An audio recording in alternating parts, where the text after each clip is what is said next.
This very post has been the bane of my existence for 8 years.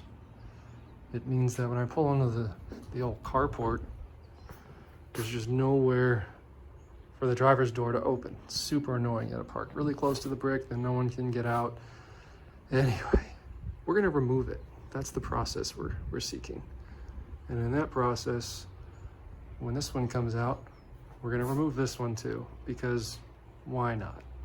Go big or go home. So in order to do that, this post will stay. Well, it will be replaced. There will be a post there, and there will be a post way down here. So that little brick skirt's gonna go away. There will be a 4x4 piece of steel post that'll go right there, as well as here. And the beam in question is this, a 30-foot, two pieces of 30-foot 2x6 stitched together. And you might notice I purposefully put a little sag in it while welding. I did that by putting a bunch of concrete bags on top and a spare tire, lots of heavy stuff. Welded a belly into that because I want to go crown side up when replacing all this. So it's naturally just gonna go it's gonna go flat basically. And it's a hell of a long span. I'm not an engineer.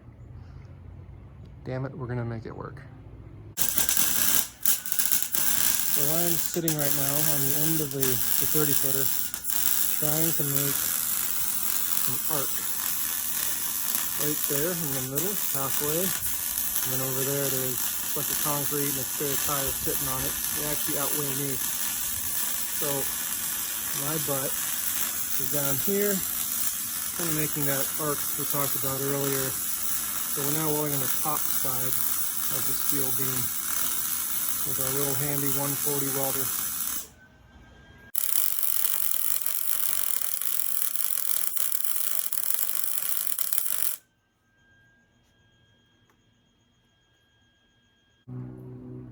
Another detail regarding this project is we're going to use a magnetic drill and punch holes every 5 or 6 feet so we can install these. These are low voltage LED lights, and they'll be on a dimmer right at the doorway. So you can go super bright or just ambient, like a little Christmas light. It's an LED. Easy to replace, cheap, water resistant, all the good stuff. This is a good spot for a little tutorial. This is a magnetic drill. They're not too common, kind of expensive. That's why I borrowed this one. And just because in case someone comes across a situation where they need to bore some round holes in steel, aluminum, whatever it is. Actually, this only works for steel because it's magnetic.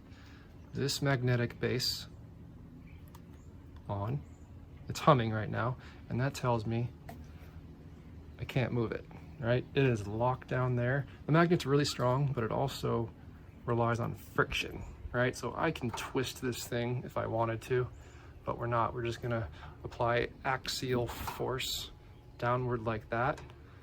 And with most heavy duty drilling applications, you need to run coolant on it, or you're gonna burn this guy up. You're gonna go through those. Coolant comes from here, and it's gravity fed to the head right here, right back there. And this, what looks like a starter bit of sorts, it's not a center punch, it's nothing actually. It's very loose.